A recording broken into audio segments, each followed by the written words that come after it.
वाहेगुरु जी का खालसा वाहेगुरु जी की फतेह. Welcome to your on YouTube channel Kamneer Academy. And since I have not posted my video for a long time, so today I am going to restart with the ongoing series of class 9th. That is, we are solving the NCERT book, and we were already have done first four chapters, and now we are going to start with our fifth chapter. That is the introduction to Euclid's geometry. So this is the fifth chapter. और मेरा FB page भी है, वो भी आप जरूर like कर दीजिए, KV Academy, so that you can get the latest updates. Since कुछ देर से मैं नहीं डाल रहा हूँ, तो मैं आगे जो है अभी कंटिन्यू करूँगा. Just I have taken a break and now I am back with the same energy. This is my contact. You can contact me on this WhatsApp number, so that if you have any problem in any topic or any sum, you can just take the screenshot around that portion and send it to me. I will explain it. Okay, so let's start with our today's chapter, introduction to Euclid's geometry. So आपने ये Euclid नाम पहले भी सुना होगा, जो हमने first chapter या फिर यूक्लिड जो है पहले भी ज्योमेट्री के रिलेटेड, इसके रिलेटेड आपने पिछली क्लास में भी सुना होगा. ठीक है, बट ये आगे भी यूज़ होगा. यूक्लिड जो है ये सिर्फ एक ज्योमेट्री के रिलेटेड नहीं, ये ही वॉज अ मैथमेटिशियन. तो मैथमेटिशियन होने के नाते वो ज्योमेट्री का या और इसके रिलेटेड जो रियल नंबर्स के रिलेटेड भी इसने थोड़े से फैक्ट्स एंड फिगर्स निकाली थी. ठीक है, तो वो हम जो होगा वो हमारी नेक्स्ट जो 10th क्लास होती है उसके फर्स्ट चैप्टर रियल नंबर्स में हम डिस्कस करते हैं वहाँ पे. तो अभी हम इसमें देखते हैं 9th क्लास के चैप्टर में यूक्लिड के द्वारा ज्योमेट्रिकल फिगर्स के बारे में क्या कहा गया है. ठीक है, वो हम बात करते हैं. यूक्लिड ने एक्सियम्स एंड पोस्टुलेट्स दो चीज़ें ऐसी बनाई जिसका मतलब क्या है. एक्सियम्स का मतलब है assumptions used throughout mathematics and not specifically linked to the geometry. कुछ ऐसी assumptions जो हम मैथमेटिक्स में यूज़ करते रहते हैं बट ज्योमेट्री के रिलेटेड वो लिंक्ड नहीं है. तो वो क्या है वो हम आगे इसने यूक्लिड ने 7 एक्सियम्स जो हैं वो लिखे और 5 पोस्टुलेट्स हैं.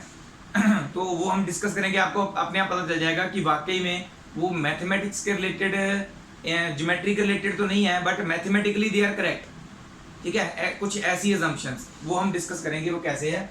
और पोस्टुलेट किसको कहते हैं? For the assumptions. ये भी अजम्पशंस था, ये भी अजम्पशंस ही हैं, मान के चलना. कुछ ये भी अजम्पशंस हैं, ये स्पेसिफिकली ज्योमेट्री के रिलेटेड हैं, वो नहीं है ज्योमेट्री के रिलेटेड, ये ज्योमेट्री के साथ रिलेट करती हैं. तो इसके रिलेटेड कौन से 7 एक्सियम्स हैं और कौन सी 5 पोस्टुलेट्स हैं वो हम अभी नेक्स्ट डिस्कस करते हैं. ठीक है, आप फर्स्ट ऑफ ऑल ये थोड़ा सा ही है, बस ये नोट कर लीजिए. कई बार सिर्फ क्या है डेफिनेशन पूछी जा सकती है, एक्सियम या पोस्टुलेट किसको कहते हैं, या क्वेश्चन पूछ लेते हैं इसके रिलेटेड. तो ऑप्शंस में आपको पता होना चाहिए भी कौन सी ज्योमेट्री के रिलेटेड है और कौन सी ज्योमेट्री के रिलेटेड नहीं है. ठीक है, तो पहले आप ये नोट कर लीजिए. After that we will discuss about the 7 axioms and 5 postulates that are defined by the Euclid.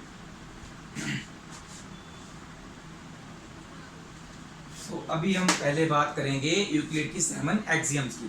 तो ये है हमारे पास उसकी 7 एक्सियम्स, जहाँ पे मैंने कॉमास डाले हुए हैं, मैं आपको बता देता हूँ, लिख लेना. ठीक है, 1 बाय 1 हम एक एक एक्सियम को पढ़ेंगे और उसको फिर मैं एक्सप्लेन भी करूँगा विद एन एग्जाम्पल, किसी एग्जाम्पल के साथ रिलेट करके एक्सप्लेन करूँगा. तो सबसे पहले देखिए, मैंने आपको एक्सियम के बारे में क्या बताया था. These are the assumptions that are not specifically related to geometry. So ये ज्योमेट्री के रिलेटेड बेसिकली नहीं है बट हम मैथमेटिक्स में इसको फिर भी यूज करते हैं. कैसे? Things which are equal to the same thing are equal to one another. इसका मतलब क्या है? थिंग्स का मतलब हम एक थिंग्स के लिए क्या लेते हैं, सबसे इजी बॉल दे दो, एक दूसरी बॉल, एक और बॉल होगी, बॉल ए और बॉल बी, ये भी इसके इक्वल है. ये दोनों थिंग्स होगी. थिंग्स क्यों लिखते हैं? क्योंकि हमें पता नहीं, हमने थिंग्स की जगह पे कुछ भी ले सकते हैं. तो ये दोनों things which are equal to the same thing, दोनों ही एक ही चीज के बराबर हैं. कौन सी चीज के बराबर है? तीसरी चीज, सी के बराबर. ये भी एक थिंग है. These are the things that are equal to the same thing. ये भी इसके इक्वल है, ये भी इसके इक्वल है. मतलब कि ए बी बॉल, जो ए बॉल है वो सी बॉल के बिल्कुल बराबर है, सेम है, कलर कुलर जो भी होगा सेम है बिल्कुल. और ये भी इसके बिल्कुल बराबर है. शेप और साइज की हम मेन बात करते हैं. चलो कलर कुलर की बात मत करो. शेप और साइज के हिसाब से ये दोनों से चीज़ें सेम है, ये इसके बराबर है, ठीक है। होगी इतनी चीज, things which are equal to the same thing, ये दोनों थिंग्स है, ये एक सेम थिंग के बराबर है, ठीक है। सेम थिंग मतलब ये भी इसके बराबर है, ये भी इसके बराबर है, ये दोनों के लिए कॉमन हो गई ना, आर इक्वल टू वन अंदर, तो ये इसके बराबर है, इसके बराबर है, ऑब्वियसली ये दोनों भी तो आपस में बराबर होंगी, नेचुरल सी बात है। हम मैथमेटिक्स में क्या करते ही हैं, कहीं हमने 3 लाइंस ड्रॉ कर ली, A B C D E F, suppose करो हम मैथमेटिक्स में भी इसको कैसे यूज करते हैं, हम कह रहे हैं इसकी लेंथ इसके बराबर है, A B is equal to C D और ई एफ भी इक्वल टू सी डी, हम बोल रहे हैं, ठीक है। ए बी भी इक्वल है सी डी के और ई एफ भी इक्वल है सी डी के। तो मैथमेटिक्स में हम यूज करते हैं ना, एक चीज अगर दोनों चीजें अगर सेम चीज के बराबर हैं, these are the things that are equal to the same thing, so they are equal to each other also, A B equal to E F भी होगा। तो मैथमेटिक्स में हम इसको यूज तो करते हैं, that is not specifically related to geometry, geometry के रिलेटेड सब स्पेसिफिक रिलेटेड नहीं है, ठीक है। स्पेसिफिक रिलेटेड मतलब क्या होगा, वो हम पोस्टुलेट में आपको मैं बताऊंगा, वो ज्योमेट्री की ही चीज को आगे हम एक्सप्लेन करेंगे, वो उसी से रिलेटेड होगी।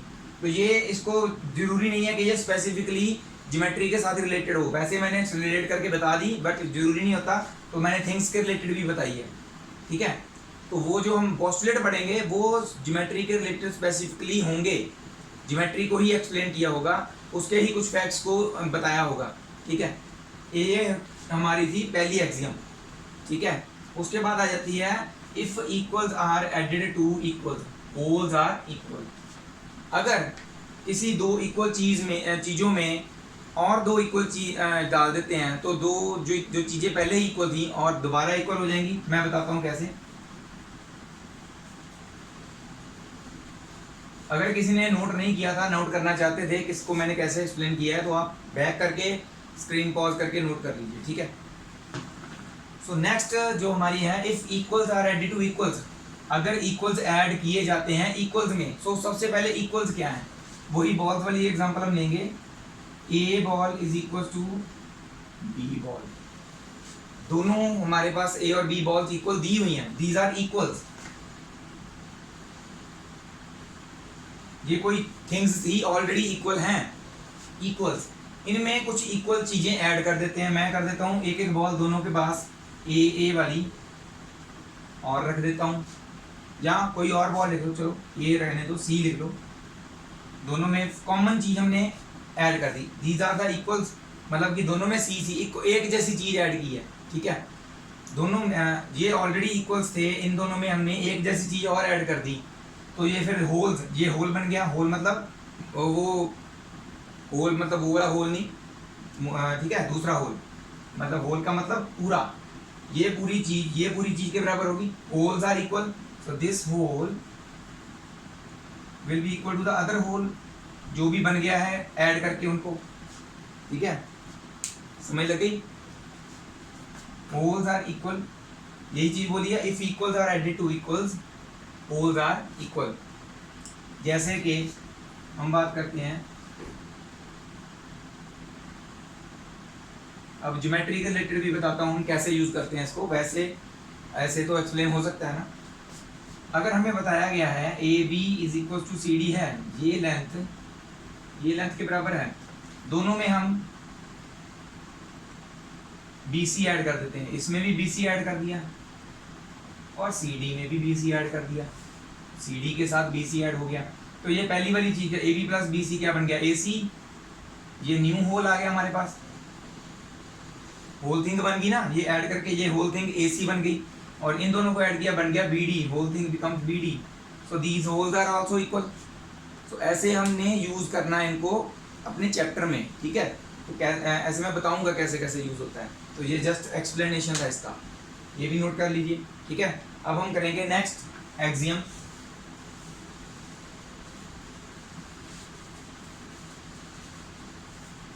नेक्स्ट एक्सियम क्या है, यही वाली की थोड़ा सा चेंज है, एडेड वाली की जगह आएगा, if equals are subtracted from equals remainders are equal.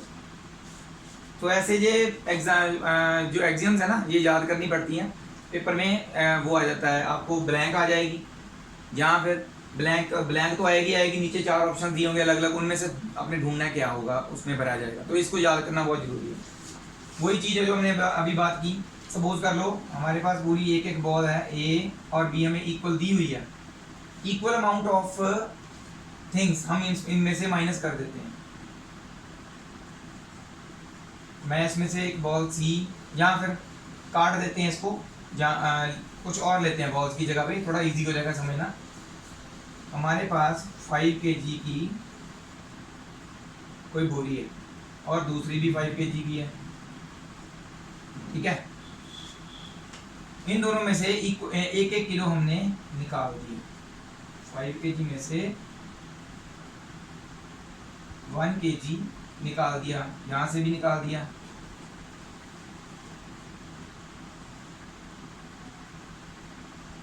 तो पीछे कितना बचा, 4 kg बचा ना। इनमें से एक एक किलो निकल गया तो 4 kg बचा, इसमें भी 4 kg बचा। रिमाइंडर्स मतलब ये दोनों रिमाइंडर्स 4 kg बचे। जब ऑलरेडी इक्वल थिंग्स में से इक्वल अमाउंट ऑफ थिंग्स हमने माइनस कर दी, इक्वल सब्ट्रैक्ट कर दिए, तो रिमाइंडर्स जो बचे वो भी क्या होंगे, इक्वल।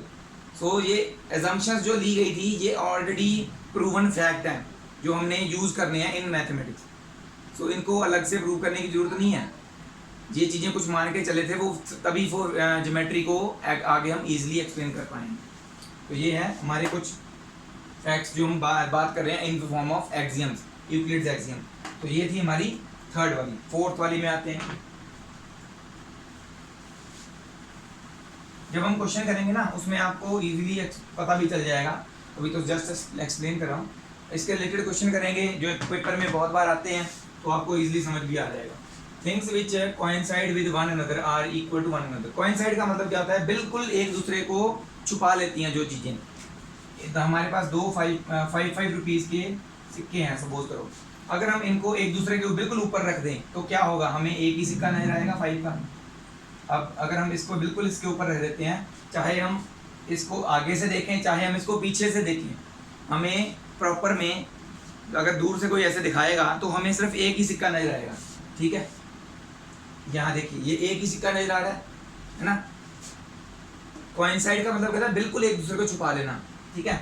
अगर कोई चीज़ अगर हमें ना पता होता है कि ये भी 5 का सिक्का है, ठीक है, अगर हमने जस्ट इसको इसके ऊपर रखा होता और चेक करते कि ये इसको पूरा छुपा रहा है, और फिर इसको इसके ऊपर रख के देते क्या ये भी इसको पूरा छुपा रहा है, देन क्या होता कि ये दोनों थिंग्स फिर इक्वल हैं। पहले इसको इसके ऊपर रख के देखते, फिर इसको इसके ऊपर रख के देखते। हमें ये नहीं पता कि ये 5 का सिक्का है कि नहीं है, कोई भी एक ऐसे ही सिक्का मान लो। तो इसका मतलब क्या हुआ, शेप के अकॉर्डिंगली हम अगर हम देखें, मोटापा नहीं देखते कितने मोटे मोटे सिक्के हैं वो नहीं देखते, सिर्फ ये देखते हैं कि इनकी जो सर्कुलर शेप है वो एक दूसरे को पूरा पूरा जो है छुपा रही है, देन ये दोनों चीज़ें क्या है, ये इक्वल है, ठीक है। थिंग्स विच कोइंसाइड, कोइंसाइड मतलब एक दूसरे को बिल्कुल छुपा लेना, ठीक है। उसके बाद आता है the whole is greater than the part. तो ये चीज़ जो है एक तरह से यूनिवर्सल ट्रुथ माना जा सकता है। ये क्वेश्चन भी आएगा आपके पास, यूनिवर्सल ट्रुथ है ये। यूनिवर्सल ट्रुथ क्यों है, ये कोई होल थिंग थी, मान लेते हैं हम ये 100 किलो की बोरी है। 100 किलो की बोरी में से इसका कुछ पार्ट हम 10 kg तभी निकाल पाएंगे ना अगर ये होल इससे बड़ा है, तो कुछ पार्ट 10 kg का पार्ट जो है तभी निकल पाएगा अगर उस पार्ट से ज़्यादा चीज़ होल में है। तो अब ऑब्वियसली अगर होल ज़्यादा होगा तभी हम उसमें से पार्ट निकाल पाएंगे। इसका मतलब होल जो है जिसमें से हम कोई उसका पार्ट निकाल रहे हैं वो कभी भी अपने पार्ट से छोटा नहीं होगा। अगर हम चाहें 101 किलो भी निकालना चाहते हैं, 101 निकालना चाहते हैं, तब भी ये पॉसिबल नहीं होगा। देन ये होल जो है उसका पार्ट 101 किलो नहीं हो सकता। तो जो भी हम किसी चीज़ में से उसका कुछ भी पार्ट निकालते हैं, अगर वो चीज़ ऑलरेडी उसमें ज़्यादा है जिसमें से उसका पार्ट निकाल रहे हैं, अगर वो ज़्यादा होगी तभी निकाल पाएंगे। तो ये यूनिवर्सल ट्रुथ हुआ, ठीक है। तो ये होल जो है हमेशा अपने पार्ट से बड़ा ही होता है, तभी इसमें से कुछ पार्ट निकाला जा सकता है। तो ये था हमारा, ये वैसे यूज़ नहीं होता मोस्टली, बस इसके रिलेटेड क्वेश्चन पूछा जाता है, ठीक है। वो कैसा होगा वो आपको एक्सरसाइज में सभी तरह के क्वेश्चन आपके साथ एक्सप्लेन किए जाएंगे। Next, things which are double of the same thing are equal to one another. तो एक अलग सी एग्जांपल लेते हैं हम। हमारे पास एक टॉफी है और ऐसी ही सेम टॉफी किसी और के पास भी है, ठीक है। एक बंदे के पास एक टॉफी है, सेम ऐसी टॉफी दूसरे बंदे के पास भी है। Things which are double of the same thing, same thing होगी, इनका डबल कर दें अगर, इसका डबल क्या होगा, दो टॉफीज। ऑलरेडी ये टॉफीज इक्वल थी, इन दोनों के डबल्स भी इक्वल होंगे ऑब्वियसली। तो ये चीज है बस। कोई भी हम अगर लाइन की बात करते हैं, एक ए बी लाइन जो है सी डी के बराबर बताई होगी, अगर इनके डबल्स भी कर देते हैं तो वो भी इक्वल होंगे, सिंपल सी बात है। ऐसे ही लास्ट वाली things which are halves of the same thing are equal to one another, ठीक है। यही चीज, दो दो टॉफीज हैं, दोनों इक्वल हैं, इनके हाफ्स क्या होंगे, एक एक टॉफी। अगर डबल्स इक्वल थे, मतलब कि डबल्स छोड़ो, जो भी थिंग्स थी, दो दो टॉफीज वाला इक्वल था, इनके हाफ्स एक एक टॉफी भी तो इक्वल होगी, ठीक है। ऐसे ही अगर हमें दिया जाता है कोई line A B C D के बराबर है, तो हाफ ऑफ ए बी भी तो हाफ ऑफ सी डी के बराबर होगी, ठीक है। तो ये हमने यूज कैसे करनी है वो मैं आपको बताऊंगा। Actual that is not related, specifically related to geometry. Geometry के साथ स्पेसिफिकली रिलेटेड नहीं है, रियल वर्ल्ड से हमने एग्जांपल्स या फैक्ट्स निकाल के ज्योमेट्री में यूज किए। तो एग्जाम्स जो है यही होती हैं, ठीक है। और पोस्टुलेट क्या होते हैं, मैंने आपको बताया था। पोस्टुलेट का मतलब जो ज्योमेट्री के ही रिलेटेड फैक्ट्स हैं वो हमने एक्सप्लेन किए। तो यहाँ तक जो है सारी की सारी आपने एक्सियम्स और इनके रिलेटेड जो मैंने बताया एग्जाम्पल के तौर पे आप बना सकते हैं, लिख सकते हैं, साथ में समझना इजी हो जाएगा आपके लिए। चाहे तो आप हिंदी में लिखें, साथ में डायग्राम बना के, अगर याद रखना है तो क्या बताया था मैंने, हिंदी में साथ लिखें मैंने क्या क्या बोला था। जहाँ पंजाबी में लिख लें आप, अगर पंजाबी समझ पाते हैं, पंजाबी आपको समझ आती है इजी से, तो जैसे आपको अच्छा लगे, ठीक है, दैट इज़ योर चॉइस। तो ये नोट कर लीजिए। तो नेक्स्ट हम बात करते हैं यूक्लिड के 5 पोस्टुलेट्स की, ठीक है। आप सोच रहे हो कि 5 पोस्टुलेट है, पर यहाँ पर हमने 4 लिखे हैं और इसके बीच में एक एक्सियम भी है। तो ये मैं आपको बताता हूँ ये क्या है। 5th जो पोस्टुलेट है वो थोड़ा बड़ा, मैं अलग से एक्सप्लेन करूँगा उसको, ठीक है। तो ये देखिए, पहले फर्स्ट पोस्टुलेट, मैंने पोस्टुलेट बताया था क्या होते हैं, that are specifically related to geometry. तो इसमें ज्योमेट्री की लाइन, एंगल, जो लाइंस या एंगल्स की या सर्कल की, रेक्टेंगल, ट्रायंगल, सब की बात हो सकती है। तो ज्योमेट्री के रिलेटेड जितनी भी फिगर्स होती हैं उसकी किसी की भी रिलेटेड हम इसको यूज़ कर सकते हैं। तो फर्स्ट क्या है, a straight line may be drawn from any one point two any other point. ये तो क्लियर है बिल्कुल। कोई भी हम एक पॉइंट ले लेते हैं और कहीं पे भी हम जहाँ पे दिल करता है दूसरा पॉइंट ले लेते हैं। किसी भी एक पॉइंट से किसी भी दूसरे पॉइंट तक स्ट्रेट लाइन ड्रॉ की जा सकती है। तो ये तो बिल्कुल क्लियर है, इसकी तो हम फैक्ट जो है बिल्कुल क्लियर है हमारे लिए, ठीक है, सिंपल है ये। तो यहाँ पर इसी पॉइंट से मैं दूसरी कहीं किसी पॉइंट को जोड़ दूँ तो दूसरी लाइन बन जाएगी। लाइन तो किसी भी दो पॉइंट्स को जोड़ के, दो अलग अलग पॉइंट्स, डिस्टिंक्ट का मतलब क्या है, यहाँ पे लिखा नहीं हुआ ना, स्ट्रेट लाइन में be drawn from any one point two any other point. Other point का मतलब इससे कोई अलग और पॉइंट, कोई भी दो पॉइंट्स, एक पॉइंट और उससे कोई भी दूसरा अलग पॉइंट ले लें हम, उसको अगर हम जोड़ देते हैं दोनों पॉइंट्स को तो एक स्ट्रेट लाइन बनाई जा सकती है, ईजी। इसके ही रिलेटेड एक एक्सियम भी है, फर्स्ट पोस्टुलेट के related axiom 5.1, given two distinct points there is a unique line that passes through them. तो इसी को एक्सप्लेन किया गया है। ये एक ज्योमेट्रिकल रिलेटेड ही चीज़ है वैसे। कोई भी दो डिस्टिंक्ट पॉइंट्स हैं, उन दोनों में से, तो ये थोड़ा सा मेरी साइड में चली गई है तो मैं ऐसे बनाता हूँ। ये कोई P और Q पॉइंट्स थे, इन दोनों पॉइंट्स में से एक ही यूनिक लाइन जो है, यूनिक मतलब एक ही लाइन पास कर सकती है जो दोनों पॉइंट्स को छू कर जाती हो। इसके अलावा कोई भी और लाइन हम ड्रॉ नहीं कर सकते या नहीं हो सकती ऐसी लाइन जो दोनों पॉइंट्स को छू कर जाती हो। ट्राई करके देखते हैं। ये लाइन जो होती है दोनों तरफ बढ़ाई जा सकती है, तो एरो डाले मैंने। ये लाइन तो एक ही पॉइंट को टच करके गई, बी को नहीं टच करके, क्यू को नहीं टच करके गई। ऐसे ही कितनी भी लाइन और बना लो, एक ही पॉइंट को टच करके जा रही हैं, इधर भी, ठीक है। तो ऐसे जितनी मर्जी पॉइंट को टच करना है, थोड़ा सा मेरा इधर उधर हो गया, तो पॉइंट को टच करती हुई देखो एक ही लाइन है जो ये पास की है, इसके अलावा कोई भी हमने लाइन ड्रॉ की, एक पॉइंट को टच कर रही, दूसरे को नहीं टच कर रही ना, तो ये इसका मतलब क्या है, गिवन टू डिस्टिंक्ट मतलब अलग अलग पॉइंट्स, दो अलग अलग पॉइंट्स जो हमें दिए हुए हैं गिवन, उनमें से एक ही यूनिक लाइन, यूनिक मतलब एक ही लाइन जो है पास कर सकती है, एक से ज़्यादा नहीं। तो ये इसका डायग्राम है एक तरह से, वो आपने ड्रॉ कर लेना है, इससे पहले वाले का डायग्राम भी मैंने बनाया था, तो डायग्राम बना लेना, ईजी हो जाता है समझना। Next, a terminated line can be produced इंडेफिनिटली। एक लाइन जो हमने यहाँ से शुरू करके यहाँ पर खत्म कर दी, टर्मिनेट होगी दोनों तरफ से, इसको इधर और उधर दोनों तरफ जितना मर्जी बढ़ाया जा सकता है। ये प्रोड्यूस होगी इधर, ये इधर प्रोड्यूस होगी, जितना मर्जी हम चाहते हैं उतना इसको बढ़ाया जा सकता है ना। A terminated line can be produced indefinitely on both sides, दोनों तरफ जितना मर्जी हम इसको बढ़ा सकते हैं। तो ये हमारी PQ लाइन थी, इसको हमने इधर और उधर दोनों अपने साइड में जहाँ भी जितना भी चाहते हैं हम बढ़ा लेते हैं, ठीक है। A circle can be drawn with any center and any radius। एक सर्कल जो है वो कहीं पे भी हम जरूरी नहीं है कि हमने एक पर्टिकुलर जगह पे ही सेंटर लेके सर्कल बनाना है, कहीं पे भी हमने अपनी कंपास ले ली, उसमें पेंसिल डाल ली, कहीं पे भी ऐसे रख के पॉइंट कंपास का पॉइंट रख के अपनी मर्जी से जितनी मर्जी प्रकार खोल लेते हैं और ऐसे सर्कल बना देते हैं, बना सकते हैं। जरूरी नहीं है कि वो पर्टिकुलर मेजरमेंट का ही होना चाहिए, 1 का 2 सेंटीमीटर का 3 सेंटीमीटर का 4 का 5 का, जरूरी नहीं होता ना। जितनी बड़ी आपकी कंपास खोल सकती है, अगर आपके पास बड़ी कंपास है तो बड़ी से बड़ा सर्कल हम बना सकते हैं। डिपेंड्स भी हमारे पास जो है कंपास कितनी बड़ी है या हम कितना बड़ा रेडियस लेके उसको बना सकते हैं। कंपास की भी जरूरी नहीं होता, आप ऐसा करिए, एक होता है ना कील होता है, उसको ऐसे कहीं पे भी ऐसे रख के धागे के साथ, धागा बड़ा कर लीजिए, धागे के साथ ऐसे उसको खींच के रखना है, ज़्यादा ढीला नहीं छोड़ना, पेंसिल बांध लें और ऐसे घुमा देंगे अगर उसको पूरा ऐसे, तो जितनी बड़ी आपके पास शीट है उतना बड़ा आपके पास सर्कल बन सकता है। तो सर्कल की कोई भी सेंटर की लिमिट नहीं है, कोई रेडियस की लिमिट नहीं है, जितना मर्जी बड़ा बनाया जा सकता है। तो ये क्लियर हो गया। ये था fact about geometrical figure that is circle के रिलेटेड, ठीक है। तो इसलिए इसको पोस्टुलेट कह रहे हैं। उसके बाद आता है फोर्थ, और right angles are equal to 100। Right angle कौन सा होता है ना, एंगल विद 90 डिग्री एंगल।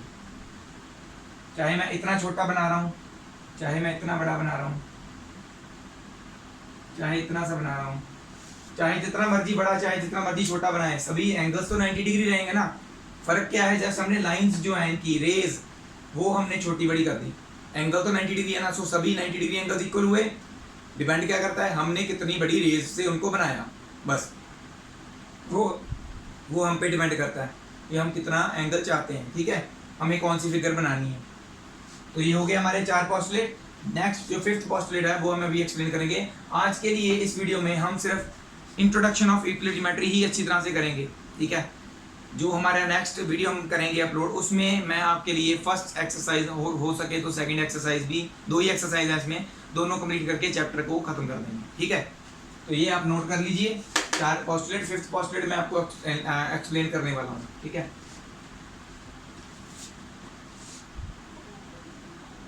सो ये हमारा 5th पोस्टुलेट, थोड़ा सा मैंने बड़ा लिख दिया है तो कोई बात नहीं, इजीली समझ आ जाएगा, दिख भी जाएगा। If a straight line falling on 2 straight lines, एक स्ट्रेट लाइन 2 स्ट्रेट लाइंस के ऊपर फॉल कर रही है, तो कोई भी हम 2 स्ट्रेट लाइंस ऐसे बनाते हैं, ये एक स्ट्रेट लाइन है और ये एक स्ट्रेट लाइन है, L और M, हमारे पास 2 स्ट्रेट लाइंस हैं, ठीक है, या इधर लिख देते हैं इसको, ओके। इनके ऊपर एक और N लाइन फॉल कर रही है, this is the straight line that is falling on the 2 straight line, ठीक है, हो गया। ये पहली लाइन यहाँ तक। Makes the interior angles on the same side of it taken together less than 2 right angles. ये देखो इंटीरियर एंगल्स कौन से होते हैं, सेम साइड के, ये राइट हैंड साइड, ये जो तुम्हारी ट्रांसवर्सल लाइन है इन दोनों के ऊपर आ रही है, इसके एक ही सेम साइड में 2 इंटीरियर एंगल कौन से हैं, ये वाले x और y, और उधर वाले के क्या है, हम लिख लेते हैं z और a मान लो, ठीक है।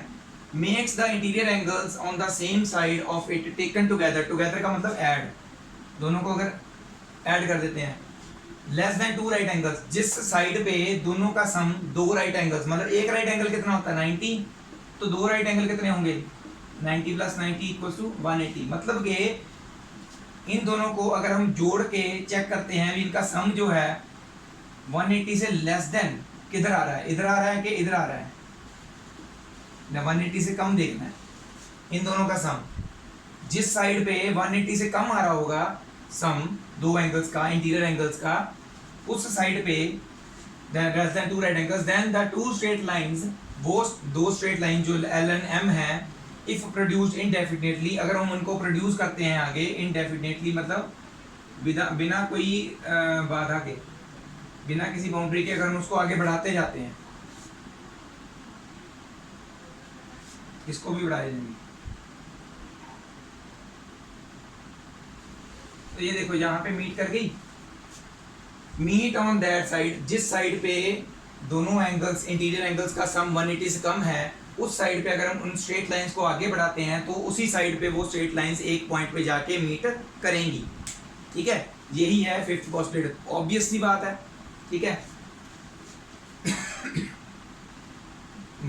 in produced indefinitely meet on that side on which sum of the angles is less than two right angles. They will meet on that side on which the sum of the angles is less than two right angles, मतलब 180 से कम होगा। तो यही मुझे कैसे पता कि ये x और y का सम 180 से कम होगा, वो मैं आपको बताता हूँ। यही जो एक्सियम, ये सॉरी पोस्टुलेट है, ये पैरेलल लाइंस की एग्जिस्टेंस को भी शो करती है। अगर सपोज करो हमारे पास जो दो स्ट्रेट लाइंस हैं उनके ऊपर ये ट्रांसवर्सल जा रही है, और ये दो एंगल्स जो x और y पहले आया था इनका सम 180 से कम, अगर ये 180 के बराबर ही आ जाता है दोनों का सम, और इधर भी आ जाता है z और a का भी 180 के बराबर ही आ जाता है, दोनों साइड पे कम नहीं आया, दोनों साइड पे किसी पे भी, देन क्या होगा, चाहे हम इसको इधर बढ़ा लें तभी ये मीट नहीं करेगी, चाहे हम इसको इधर बढ़ा लें तभी ये मीट नहीं करेगी। तो ये क्या, ये दोनों लाइंस क्या होंगी, फिर पैरेलल लाइंस होंगी। अगर दोनों तरफ बढ़ाने पर भी ये मीट नहीं कर रही तो ये पैरेलल लाइंस भी होंगी। ये पैरेलल लाइंस की एग्जिस्टेंस को भी शो करता है फिफ्थ पोस्टुलेट। ठीक है, इसके रिलेटेड क्वेश्चन भी आएगा, इसको रीराइट करना भी आएगा, वो भी हम करेंगे, वो होगा हमारे एक्सरसाइज के बीच में।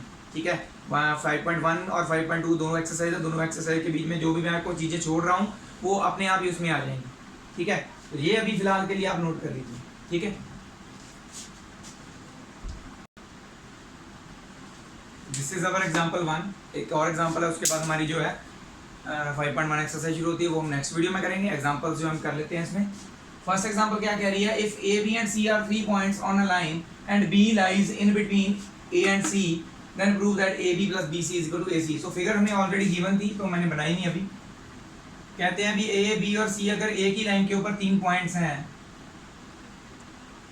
और बी जो है ए और सी के बीच में है, देन प्रूव करना है हमने A B plus B C is equal to A C. Clear तो है, दिख तो रहा है, बट हमने यूज करना है यूक्लिड्स एक्सियम या पोस्टुलेट, कुछ भी हमने यूज करके इसको प्रूव करना है। एक्सियम्स यूज होते हैं मोस्टली। तो कैसे होगा इसका सोल्यूशन, सबसे पहले हमें गिवन क्या है, A B and C that lies on the same line.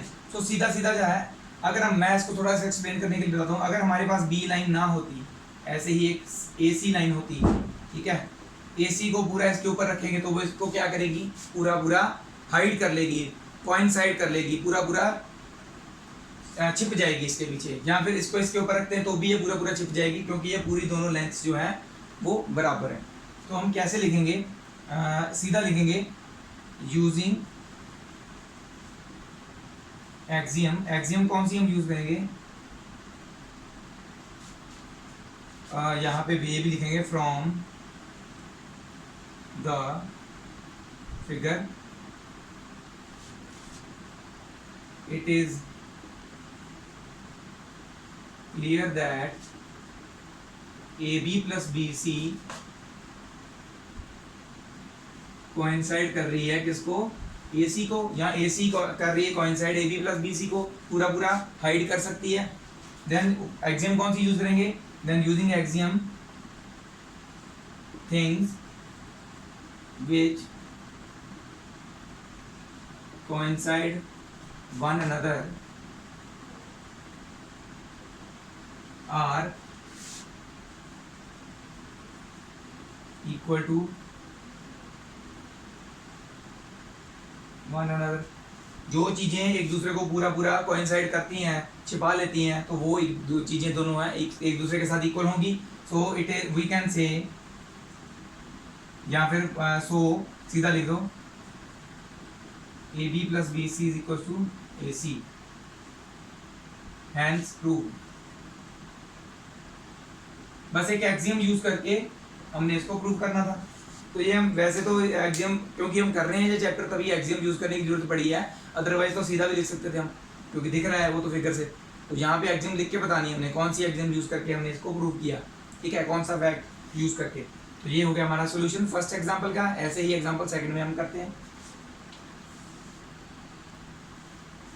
So this is our next example, ये हमारी लास्ट एग्जाम्पल है। एक जस्ट एक थ्योरम जो हमने जस्ट लिखनी ही है, समझ आ जाएगी वो आपको ऐसे ही, वो इसके बाद है, ठीक है। Example 2, prove that an equilateral triangle can be constructed on any given line segment. हमें कोई भी एक लाइन सेगमेंट, हमें नहीं पता वो कितने सेंटीमीटर की है कितने की नहीं, ऐसे बना लेते हैं। हमें गिवन है ये लाइन सेगमेंट, इसको यूज करके एक इक्विलेटरल ट्रायंगल बनाया जा सकता है, ये हमने प्रूव करना है। तो कैसे करेंगे, आपने क्या करना है, अपनी कंपास ले लेनी है, जो पॉइंट ए है उसके ऊपर अपना पिन पॉइंट कंपास का रख लेना है, उसको खोल लेना है ए बी जितना, इतना खोल लेना है। और ऐसे अगर हम सर्कल ड्रॉ करने लगेंगे तो ऐसे जाएगा ना ये, ऑब्वियसली। और फिर क्या करना है, बी को पिन पॉइंट जो कंपास का पिन पॉइंट है वो यहाँ पे रखना है, इसके इतना खोल लेना है, और फिर सर्कल ड्रॉ करने की कोशिश करेंगे तो ऐसे जाएगा। दोनों एक दूसरे को कहीं ना कहीं पे क्रॉस करेंगे। तो ये थोड़ी सी टेढ़ी बन गई है, मैं सही कर देता हूँ।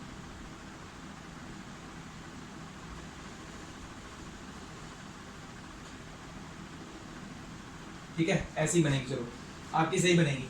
तो ये मैंने यहाँ से भी सर्कल ड्रॉ करने की कोशिश की, तो इसका मतलब यहाँ पे जो एक पॉइंट बन रहा है, ऐसे इसको जोड़ेंगे तो ये ऐसे एक सर्कल जा रहा था। तो अगर ये रेडियस है तो ए सी भी रेडियस होगा, मतलब कि ये दोनों रेडियस इक्वल होंगे, ए बी और ए सी। सिमिलरली यहाँ से मैंने एक पॉइंट बनाया, ये रेडियस जा रहा था, ए बी अगर रेडियस है तो बी सी भी रेडियस होगा, तो ये भी इक्वल होगा उसके, ठीक है। तो इसको हम कंस्ट्रक्ट कुछ इसकी कंस्ट्रक्शंस लिख देते हैं, कैसे हमने कंस्ट्रक्ट किया। फर्स्ट पॉइंट, पहले स्टेप्स लिख देते हैं इसके।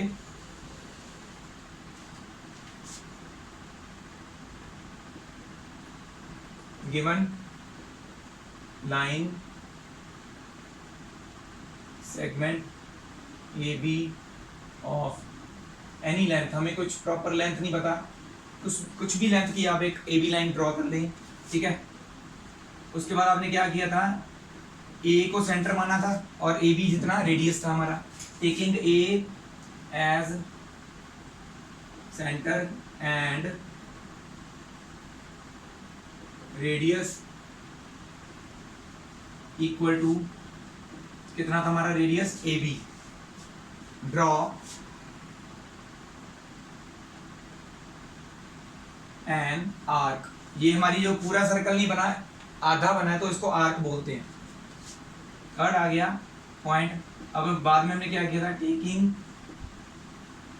B as centre and radius equal to, again अब ए बी को बी ए लिख दिया तो एक ही बात है, रेडियस फिर भी ए बी के बराबर ही है, बी ए लिख दो चाहे ए बी लिख दो, एक ही बात है। ड्रॉ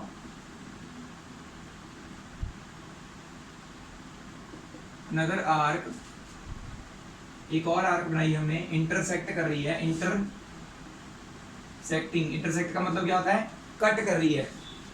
ये जो आर्क यहाँ पे हमने बनाई, पहले ये बनाई फिर ये बनाई, इसको कट कर रही है ना पिछली वाली आर्क को। इंटरसेक्टिंग द प्रीवियस मतलब जो हमने इससे पहले वाले पॉइंट में आर्क बनाई है, प्रीवियस आर्क एट सी, पिछली वाली आर्क जो हमने बनाई थी उसको एट पॉइंट सी कट कर रही है। Join A C and B C,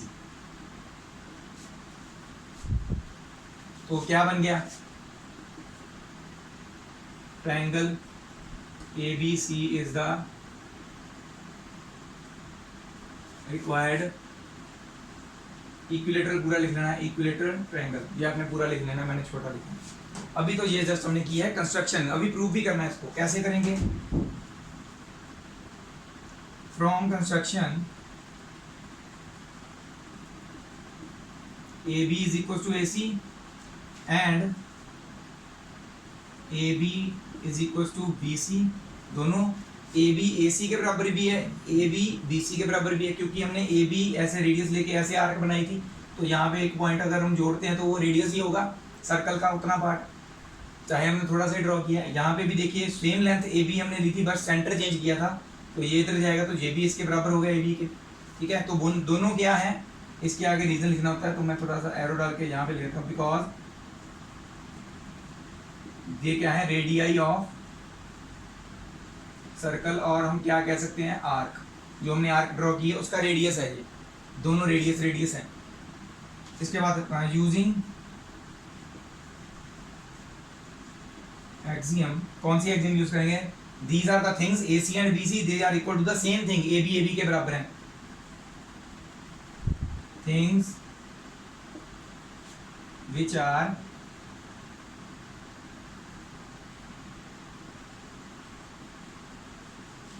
equal to the same thing are equal to one another, ये हमने एग्जाम की थी ना, तो ये हमारी थिंग्स क्या है, यहाँ पे ए C and B see things हैं, ये एक सेम थिंग ए बी के दोनों ए बी के बराबर हैं, तो ये दोनों भी आपस में इक्वल हुई, A C and B C, so A B is equal to B C is equal to A C, hence ABC is an equilateral triangle is proved, हो गया प्रूव।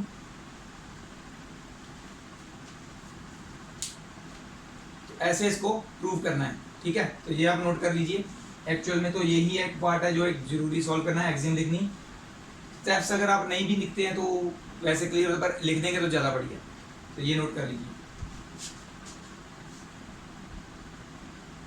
तो ये हमारी 5.1 थ्योरम एक्सरसाइज से पहले जस्ट यही एक बची थी, इसके बाद हम एक्सरसाइज नेक्स्ट वीडियो में स्टार्ट करेंगे और 5.2 तक खत्म कर देंगे इसको नेक्स्ट वीडियो में सभी कुछ। तो ये क्या है थ्योरम, जस्ट एक क्या है, two distinct lines can not have more than one point in common, ये तो पूरा क्लियर बात ये है, दो अलग अलग लाइंस, डिस्टिंक्ट मतलब अलग अलग लाइंस का एक से ज़्यादा कॉमन पॉइंट नहीं हो सकता। ड्रॉ करके देख लो कोई भी दो अलग अलग पॉइंट्स लाइंस, हाँ अगर वो लाइंस पैरेलल हैं वो उनका एक भी पॉइंट कॉमन नहीं होगा। तो मोर देन वन पॉइंट उन्होंने बोला है अभी, इससे कम मतलब कि या तो बिल्कुल भी पॉइंट कॉमन नहीं होगा, अगर होगा तो एक ही पॉइंट कॉमन हो सकता है दोनों लाइंस का, अगर वो पैरेलल नहीं है तो, ठीक है। तो इस एक से ज़्यादा पॉइंट कॉमन नहीं हो सकता, जो क्लियर है, ठीक है। तो एक्सरसाइज तो आप ऐसे चुटकियों में करेंगे, बहुत जल्दी होगी, क्योंकि सभी कुछ तो हमने इंट्रोडक्शन में पढ़ लिया।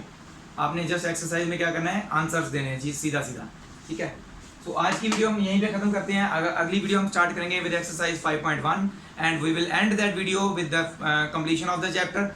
उसके रिलेटेड जो भी हम क्वेश्चंस हम करेंगे ऑलरेडी हम इंट्रोडक्शन में कर चुके हैं, इजीली होगी, बहुत जल्दी होगी। Thank you very much for everyone watching my channel Kavneer academy, और मेरा पेज केवी एकेडमी जरूर लाइक कर दीजिएगा, ठीक है। और मैंने आपको फिर से बताना था, कॉन्टैक्ट मेरा ये मैंने दिया हुआ है, तो आपको किसी भी चीज़ में कोई भी प्रॉब्लम आती है तो directly contact me on my WhatsApp number so that I can help you in your topics. Again thank you very much for watching my video. Waheguru ji का खालसा, वाहेगुरु जी की फतेह।